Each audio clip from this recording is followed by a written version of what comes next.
Hello everyone, welcome to my channel Geography for You. Today we are going to start with the sixth chapter of class 12 Fundamental of Human Geography Secondary Activities.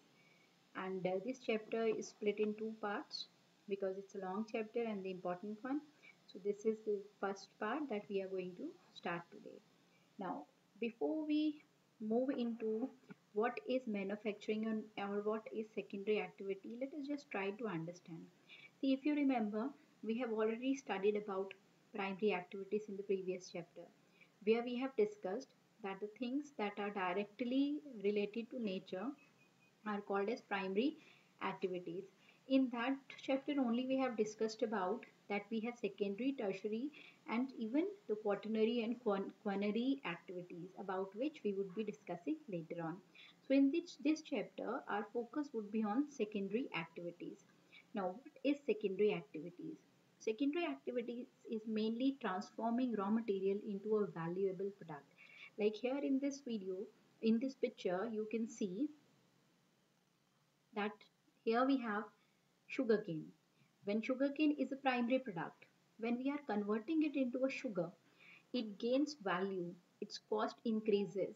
So if you sell sugarcane, you will get less money, but if you will sell sugar, you will get more money. So you have added value to it. Similarly, we have cotton. If you are just selling cotton balls, the value that you will get is much lower. But if you transform it into a cloth, a cotton cloth, then the value that you would be getting is much higher.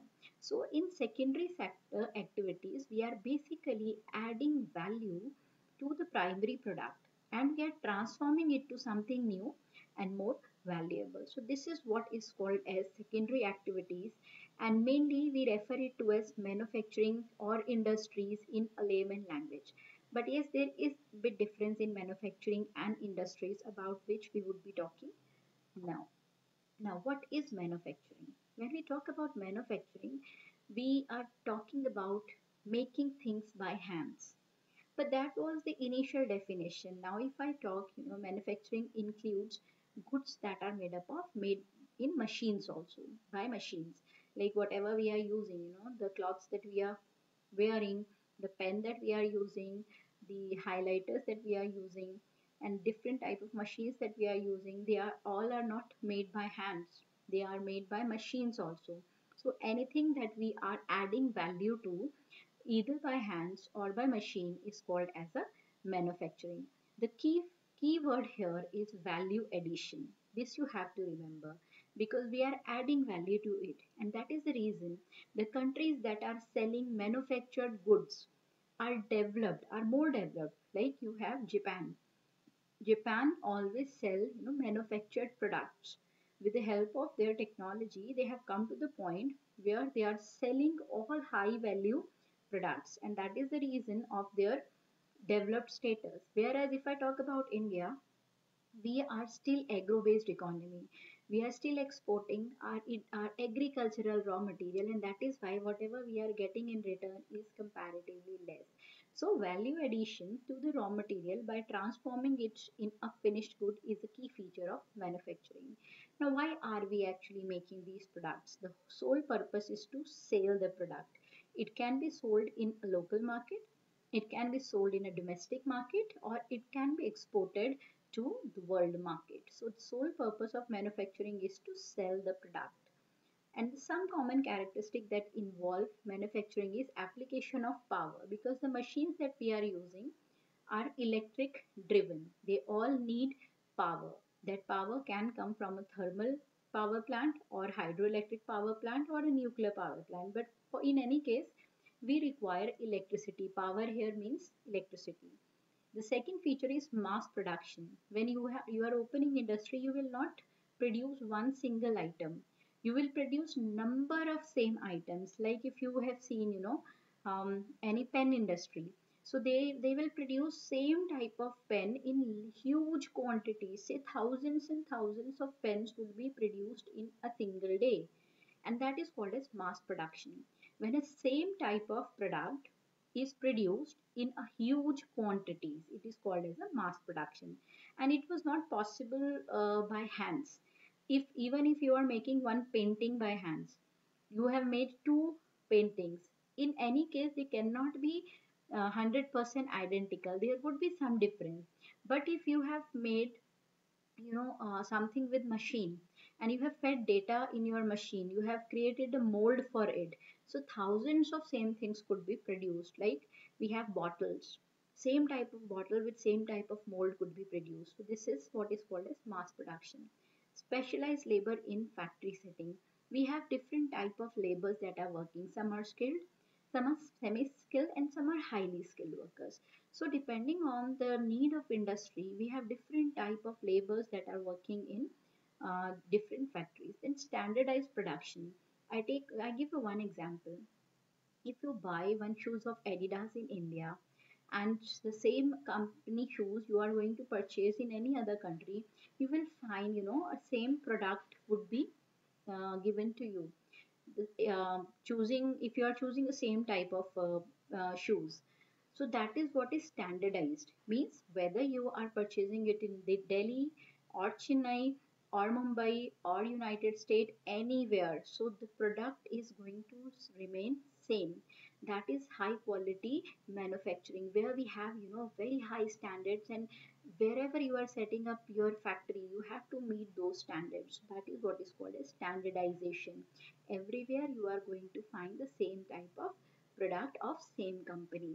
So these are the key qualities of manufacturing.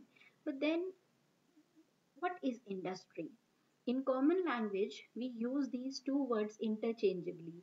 Like we call secondary sector as industrial sector, we call it as a manufacturing sector.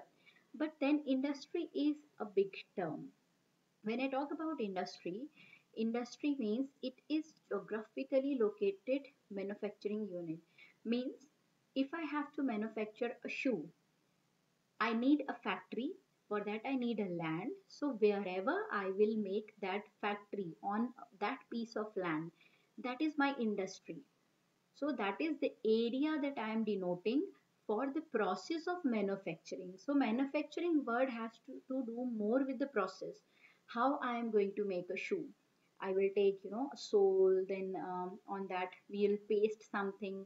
We have different type of threads would be weaved together, and this is how we are going to make a shoe. So the entire process is manufacturing. And where you are going to do this process, in which geographical location, that is what is called as your industry. Industry refers to the building, the infrastructure that you are setting up for the process of manufacturing. And then in that you also need to keep record under management system. How many raw material, trucks of raw material you have loaded, how much thread you have used, how many workers are there, what salaries are you giving. So all the type of records are maintained in an industry. And similarly, we also maintain a book of accounts. What we are selling, what we are buying, what we are giving as a rent, what we are giving as a bills, everything, all money related matters would be there in your accounts.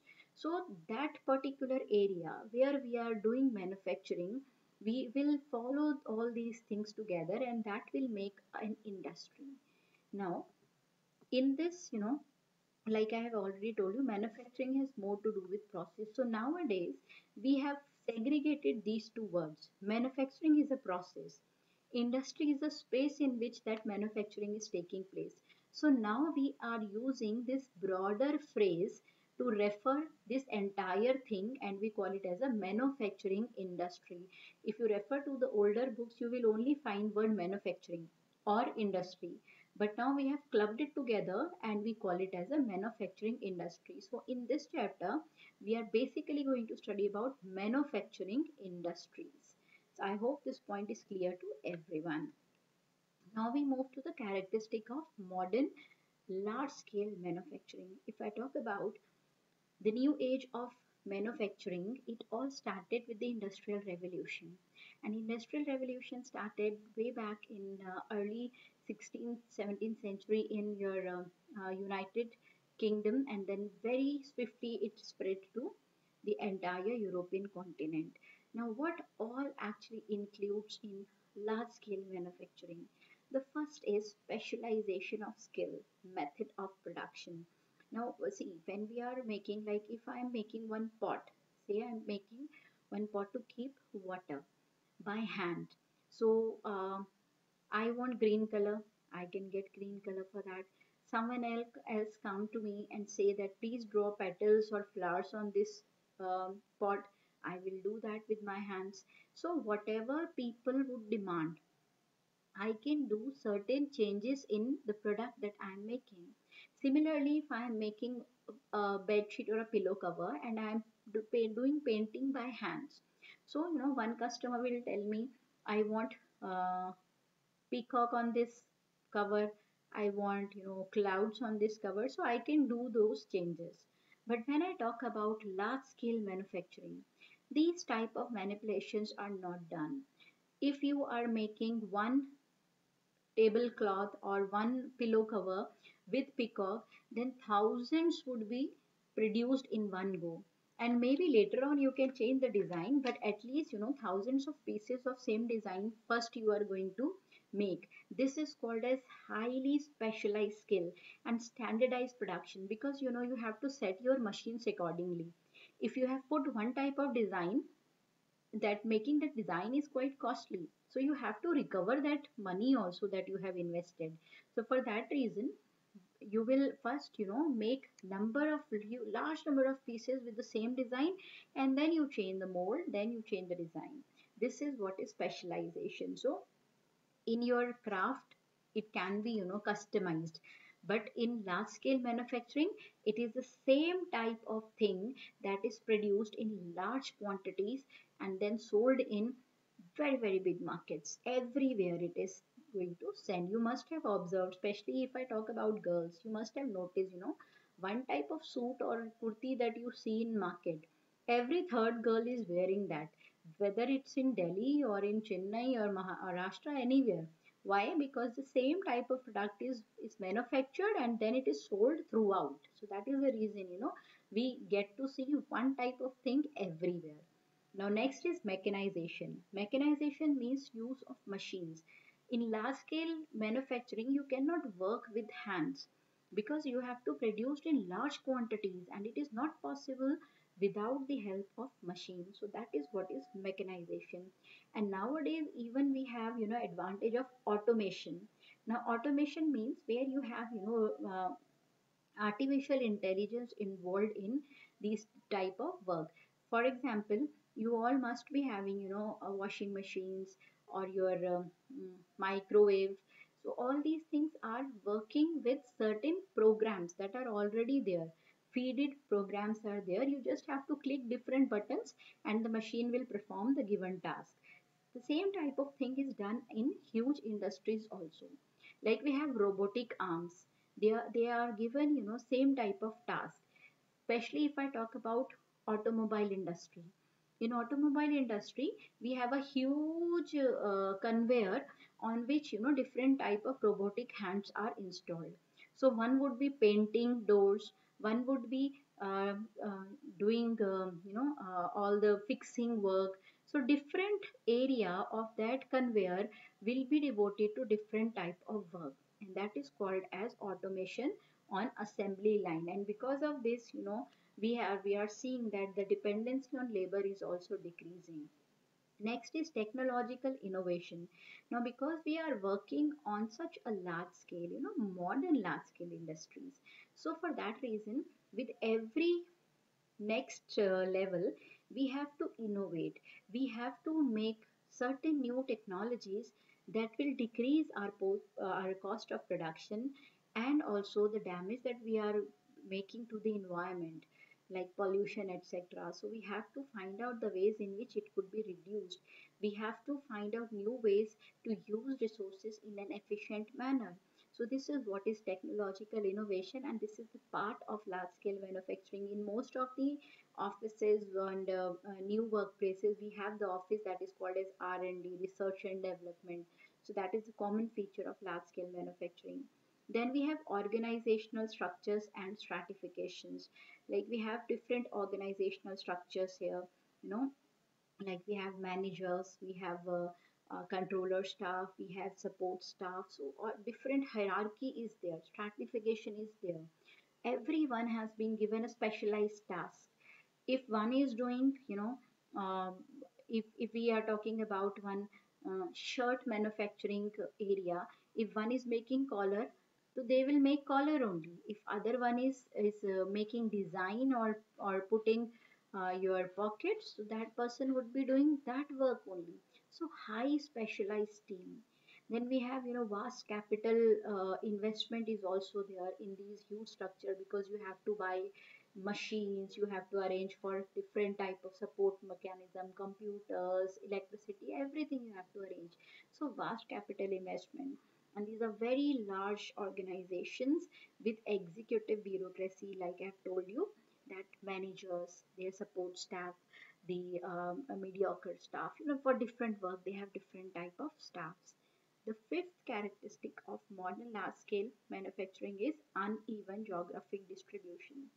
Now, what is this uneven geographic distribution? You would be surprised, like we have talked about the population, that the entire population is actually living only on the 10% of land. Similarly, even our industrial area covers less than 10% of working area or workable area.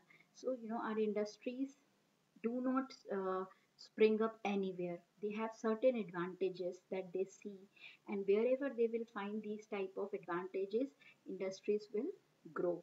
And the area that is needed to set up industry is comparatively less than what is needed for agriculture. So if you are using, acres and acres for agriculture, in very small area you can set up industry and more number of people could be employed. And that is the reason why developing countries insist more on industrialization.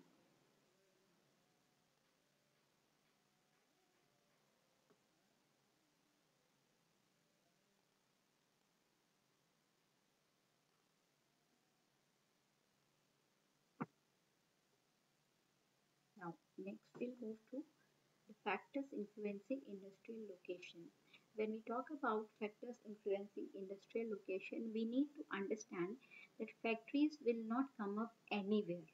There are areas where people would like to make their industries, and there are areas where they will not like to set up industry. Now, how are we going to select area where we should invest our money to make industry?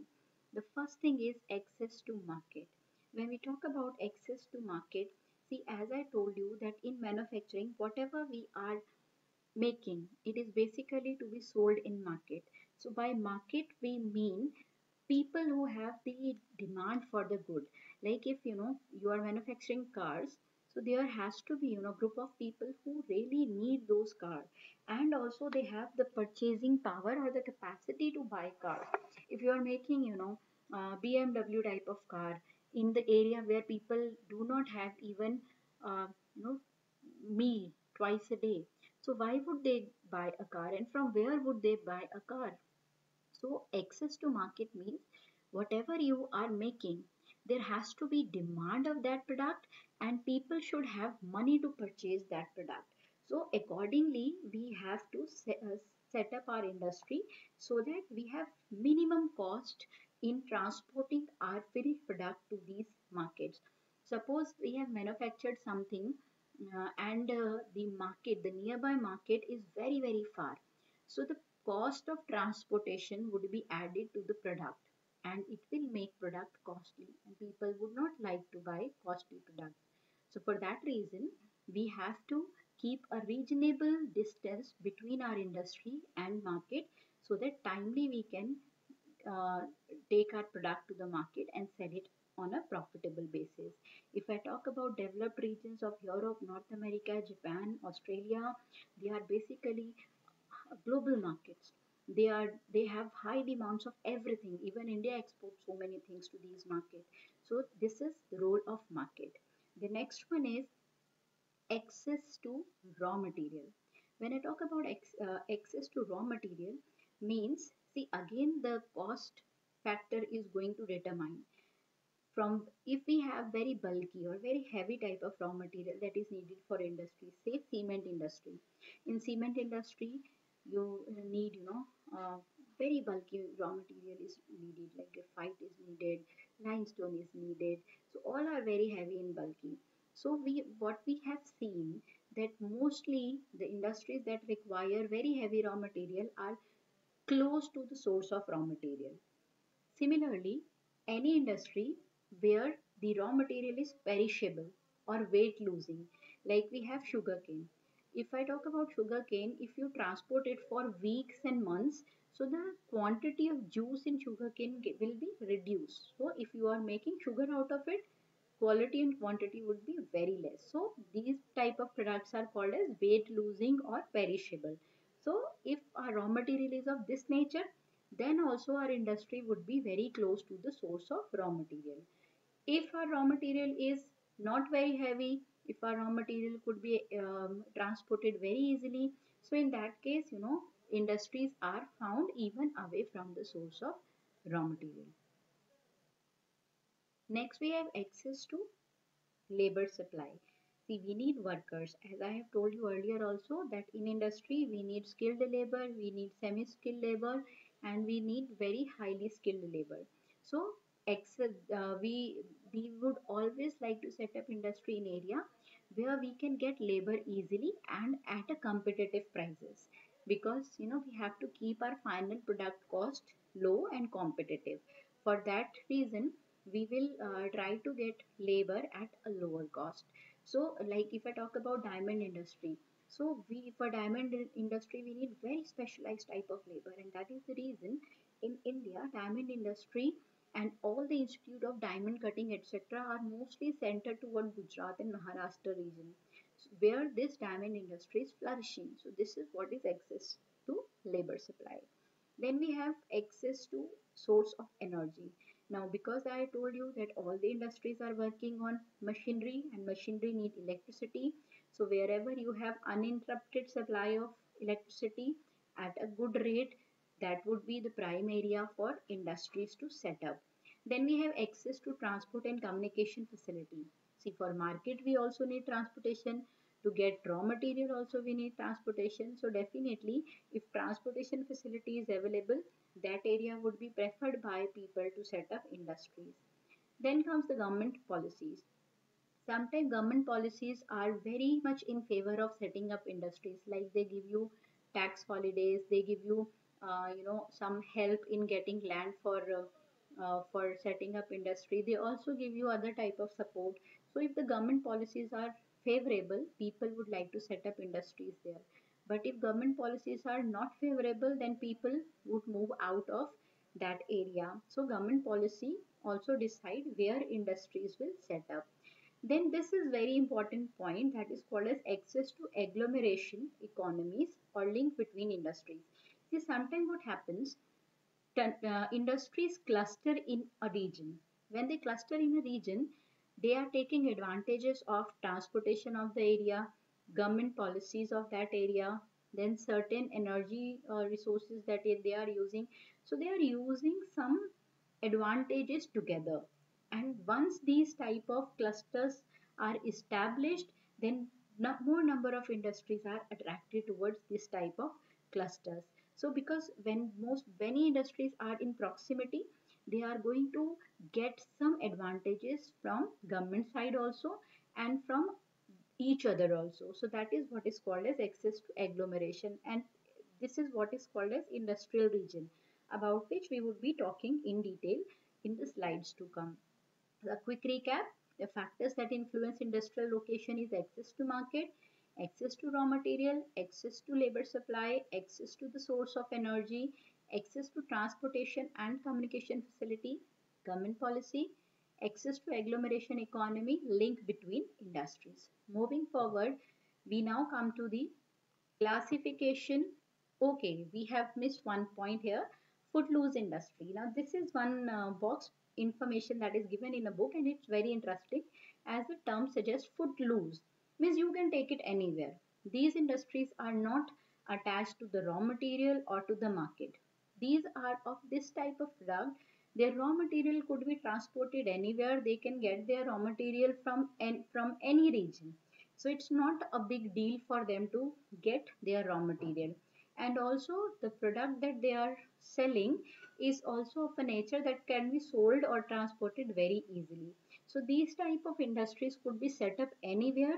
They are neither dependent on labor force nor they are dependent on your market or raw materials. So these type of industries are called as footloose industries. So definitely transportation is the main key factor, because they have to get things, they have to get raw material, they have to sell their product. So road connectivity or transportation connectivity is the key feature for footloose industry. Next we come to the classification of industries. Now we have number of bases for classification. In this video, we will only focus on the basis of size. Rest I will talk about in next video, because otherwise it will going to be very long video. So on the basis of size, we have three divisions: household or cottage manufacturing industries, small scale manufacturing, and large scale manufacturing. So let's see what is this. Now first one is your cottage industry or household industries. Now, these are the key features of household industries. These are mainly using raw material that are locally available. And the first thing is, this is the smallest manufacturing unit. If I talk about manufacturing, it is like, a beginning of manufacturing is from household industry or cottage industry. They use raw material that is locally available in their area. Like if you go to the northeastern area, you will find people are making more of bamboo products because bamboo is easily available there. If you go to your Ahmedabad side, you will find people will make things from cotton because cotton is available there. So whatever is locally available, that would be their raw material. Their tools would be simple, no high tech machines, nothing. Even their machines are not using any electricity. They are hand operated machines, very simple tools that they are using. Then family members are working as a labor. They are not hiring any labor from outside. Only family members are working as a labor. They are making things that are used in everyday life, like pots, like your bags, like baskets. These type of things would be made. Sometimes you also see, specialized craft items are also made by these people, like shawals, etc. These are also sold in a local market. Majority of the product is sold in a local market, but nowadays handicraft items are in great demand. People are giving good prices for handicraft items. So that is another way of promoting this industry. But yes, if I talk about commercial importance, because the quantity that we are producing is limited, so the commercial importance or significance of household industry is still limited. But yes, handicraft items, if I talk about, they have very high value in international market. So this is what is called as household industries. Next is our small scale industry. If I talk about small scale industry, we have, different type of industries that are basically operated with quite large number of people in the industry. They are not working from their house, but yes, the machines that we are using are very,